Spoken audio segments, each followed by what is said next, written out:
I considered leaving my wife, who cheated on me 15 years ago now that our kids are in college. The affair lasted 2 weeks.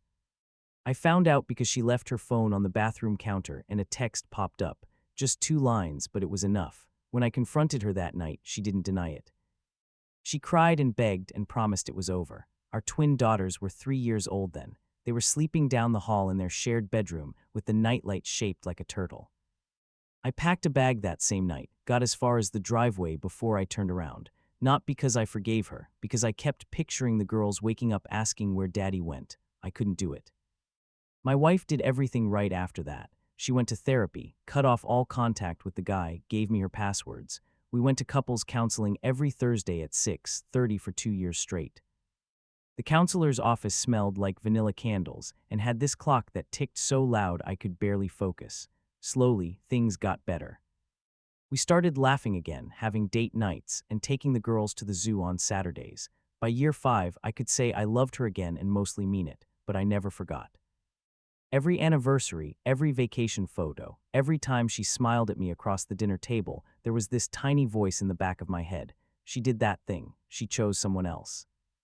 Even when things were good, really good, that voice was there. The girls turned 18 4 months ago. We threw them a joint birthday party in our backyard and ordered too much pizza.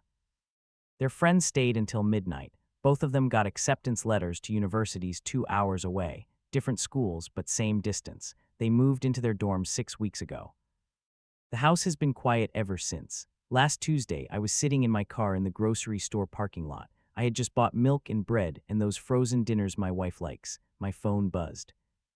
It was a photo from my daughter, Ava. She and her roommate made ramen at 2:00 in the morning. Both of them were laughing. I stared at that photo for 10 minutes. They didn't need me anymore.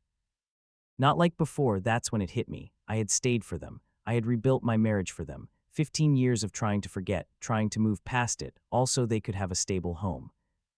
And I did it. They grew up happy. They never saw their parents fighting or separating. I gave them that. But what about me? I drove home and my wife was watching some cooking show on the couch. She smiled when I walked in and asked if I remembered to get the ice cream. I had mint chocolate chip, her favorite. I put the groceries away and sat down next to her. She leaned against my shoulder like she always does, and that voice in my head got louder. I started researching divorce lawyers 3 days ago, just looking, reading reviews. One guy named Howard had his office downtown above a pizza place. Another woman named Janet specialized in amicable separations. I cleared my browser history after. My wife has no idea. We went to dinner Friday night at that Italian restaurant we've been going to for years. She ordered the same pasta she always gets. We talked about the girls, about how Ava was struggling in her math class, and how Bride joined the film club. My wife reached across the table and held my hand. Told me she was glad we made it through the hard years together, glad we didn't give up. I squeezed her hand back and said nothing. Yesterday I was cleaning out the garage and found an old box of photos. There was one from our wedding. We were so young. Another from the hospital the day the girls were born. My wife was holding both of them, looking exhausted and happy. There were dozens more. First steps, first day of kindergarten, beach trips, Christmas mornings. I put the box back and called Howard's office. Left a voicemail asking about a consultation. Haven't heard back yet. Story 2. I have slept with both of my best friends and my boyfriend of 4 years is uncomfortable with that. Posted by you fan best friends. I'll be breaking this up into sections just to keep it all in chronological order. You can scroll down to part 3 for the actual issue with my boyfriend. Part 1, the background. Let me start right off with the problem. My two best friends in the world are male and I've slept with both of them. It's not as bad as it seems, though. It's not like I have feelings for either of them. They're both childhood friends whom I've known for years and years, so I love them both with all of my heart. But the thought of being in a relationship with either of them is unfathomable. One of them, we'll call him Rob, is married now, but we had a brief relationship senior year of high school. We broke up after less than a year for several reasons. I wanted to travel abroad for university. He wanted kids and I didn't. His mother didn't think I was a good fit for him. I know, but we still remained friends. The other, we'll call him John, is a bit more complicated. I would never date him because he has serious issues. And it's not so much the issues that stop me from dating him, but the fact that he adamantly refuses any kind of help or therapy for them. He had some major childhood trauma that he's big time repressing, and it's affected his ability to have a relationship. He's a bit of a womanizer. After I got back from university abroad, I was 23 and all alone, and I needed a place to live. His parents had moved out to a condo on the beach, and they let John live in their old house, and he offered me one of the spare bedrooms for very low rent. So we lived together for a while without incident. I dated a guy for like 2 years, and John had a constant stream of women in and out of his bedroom.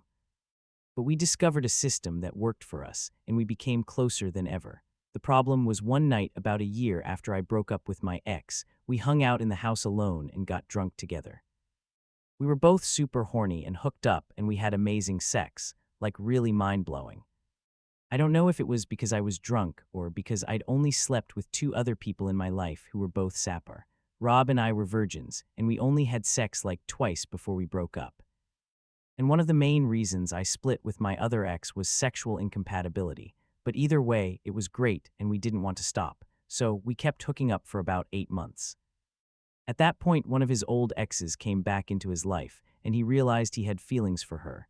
We tried to stop hooking up, but quite frankly, we have no self-control. I realized I was 29 and had a steady job, and there was no reason I shouldn't move out, so I left. We had one last night of sex the day before I moved out and agreed to never talk about it again.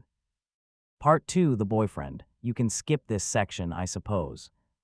It just talks about how my boyfriend, who we'll call Sam, and I got together and outlined some of his insecurities and why this may be a problem for him.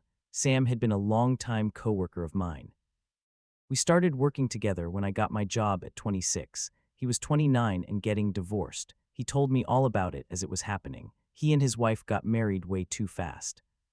She had just broken up with her ex, and 5 months into dating Sam, she discovered she was pregnant with her ex's child. She pressured Sam into marriage because she didn't want to be a single mom, and he agreed. You can imagine why this didn't work out. Anyway, Sam and I became best friends in the workplace. He would tell me stories about his divorce, and I would tell him embarrassing childhood stories about Rob and John. Oh, yeah, didn't I mention we all worked together? Rob and John are in different departments, but it's a pretty close-knit company, so he knew I had dated Rob in high school, but he never knew about me hooking up with John. When I told him I was moving out of John's house, he asked me why, and I just said that we were getting older and it was time for me to get my own place, which was absolutely true. That just happened to be the day that he confessed his longtime feelings for me and we began to date. Part 3, the problem. About half a year ago, we decided to move in together. His lease was ending and I own my house, so he moved into my place. He sometimes works really late nights, and on occasion, I'll have Rob or John over to keep me company when he does. Last night he was meant to be working until 11:00 p.m. John was here, and we were hanging out in the living room. It was about 10:30 p.m. and we were drinking a bit and talking kind of loudly. John mentioned to me that his girlfriend was always jealous, worried that he and I had feelings for each other. I said that was silly, and that just because 2 people have great sex doesn't mean they're in love. As I said, we were talking pretty loudly, so I guess Sam came in at some point and heard me say that. I didn't even hear him unlock the front door, but he stormed into the living room and confronted me, asking when John and I had sex. He looked equal parts disappointed and angry. John left because he didn't want to be involved in our argument. I explained everything. I told him John and I used to hook up when we lived together, and that was part of the reason I moved out of his place, because it wasn't healthy for us to have that kind of relationship. It had been 4 years, and we rarely ever spoke about it, and it hasn't affected our friendship at all. Sam now tells me he's uncomfortable with the fact that I have slept with both of the people I consider my best friends in the world. He's also uncomfortable with the fact that just a few days before he and I got together, I had sex with John. He says it taints our entire relationship because I lied to him about it. I think he's being a bit puritanical about it. Of course, I have a sexual past, and why does it matter if it was only a few days before, since it didn't mean anything? It's not like I had feelings for John, and we always used protection and frequently got tested, and I told Sam that, so it's not like he's concerned about the health risks. He's just jealous and he wants me to hang out with John less, and he doesn't feel comfortable with us drinking together at all. He also insists I should make new friends and separate myself a bit from Rob and John because it's weird that both of the people I'm closest with are people who have seen me naked. I think he's being entirely unreasonable. John and I are both in relationships and we have no feelings for each other whatsoever. The fact that we hooked up with each other for a while is something we want to leave in the past, and to bring Rob into it is just ridiculous. It's been 15 years since we had anything to do with each other romantically, and he's now married with kids. I think Sam just wants to punish me or something because he's weirdly jealous. I honestly don't know what to make of this situation. Top relevant comments commenter. So you cheated with John when he had started getting back with his girlfriend because you had no control and the sex was awesome. But now the boyfriend is supposed to believe you will control yourself while in a relationship with him. I would have dumped your ass immediately upon this revelation. Sorry, ops downvoted response. There was no cheating. He met up with his ex after many years of not seeing her, and as they started to become friends again, he told me he may want to pursue something with her. So we had one last night of sex before he started anything with her, and I wasn't with Sam at the time. He had a crush on me and we were good friends and there was some flirting, but he made it obvious he was cynical about relationships because of his divorce. A relationship with him was not even on my mind because I didn't think it would ever happen, so all parties were single at the time of the hookup or friends with benefits situation. Commenter, you never talk about the sex with your boyfriend. Should we assume it isn't nearly as good as with John? Ops downvoted response. It's different, but in a good way. I much prefer the sex with Sam because there's a level of trust, emotion that's not there when you're just hooking up with someone. And not to get too into detail, but my kinks, fantasies, whatever, line up with my boyfriend's a lot better than they lined up with Jay's. As I mentioned in another comment, sometimes John and I get a little nostalgic when we drink.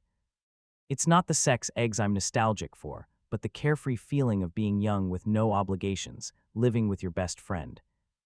And playing video games all night because you don't have a job to go to the next day.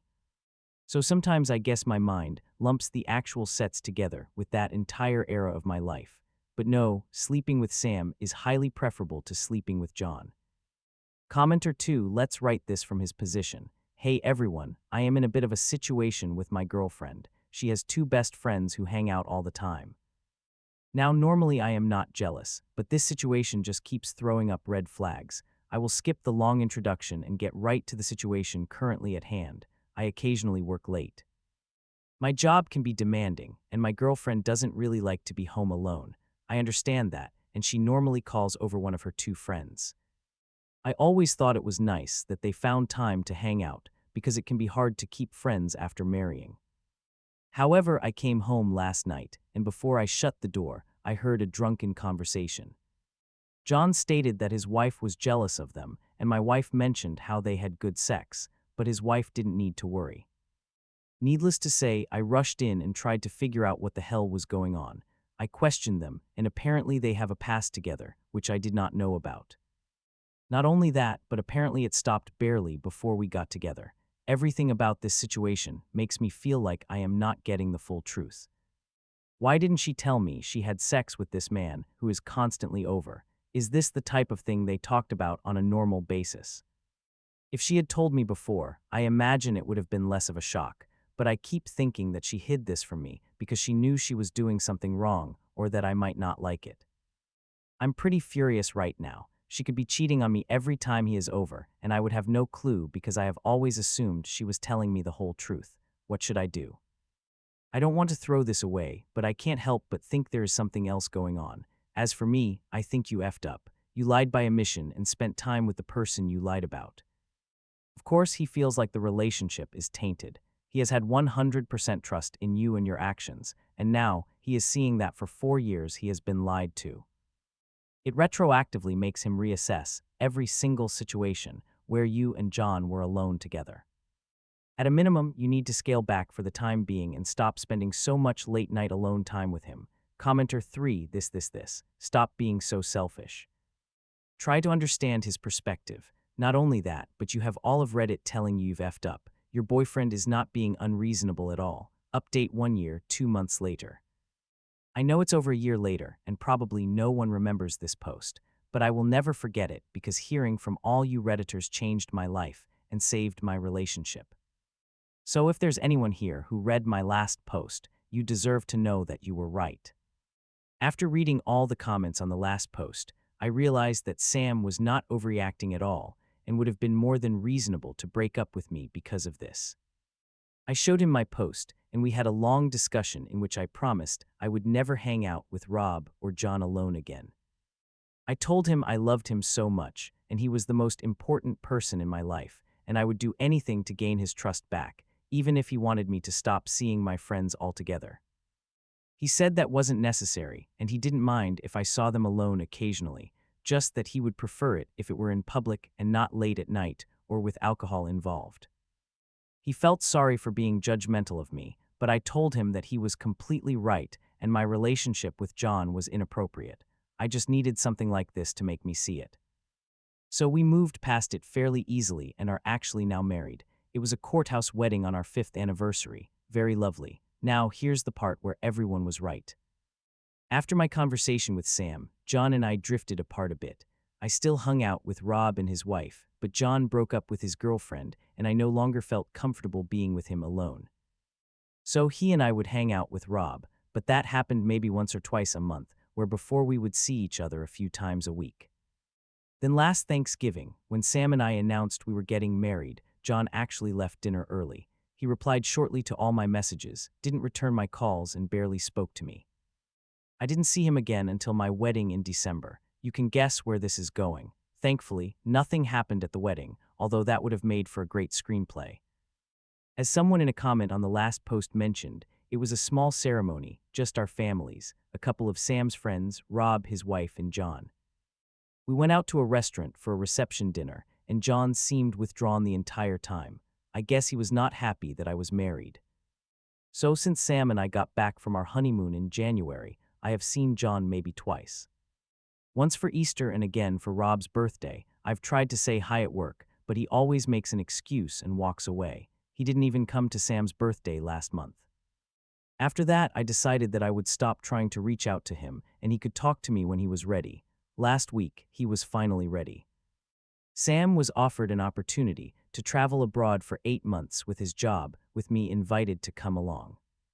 We decided to accept it, and I suppose John saw Sam's Facebook post about it because the next day John sought me out at work. He asked me if I was really leaving the country for 8 months, and when I said yes, he asked why I couldn't stay. I asked why he cared if I stayed when we hadn't really spoken in months. He said I'm sorry, never mind, and walked away, but at that point it was clearer than ever what was really going on, so Sam and I are leaving in September. His job will still be waiting for him when he gets back, but I have decided to find a new one. I'm glad that I'll be out of the country for a bit. I feel really stupid to not have realized that John could have feelings for me. There's never been anything there on my end. So I just assumed it was the same for him, since we were able to be roommates and friends with benefits. It seems obvious now.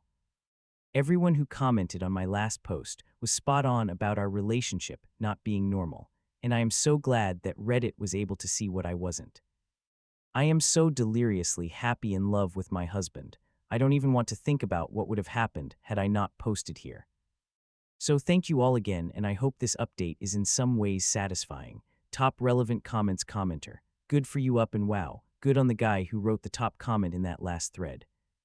I think he nailed it. Reddit's a pretty cool place sometimes. Ops response. You mean the guy who wrote the post from my husband's point of view? Yeah, that one really got to me.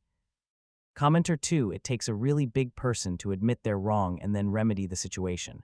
Congrats on the wedding. Ops response. Thank you. You're sweet. He makes me want to be a better person. Apparently Reddit does too.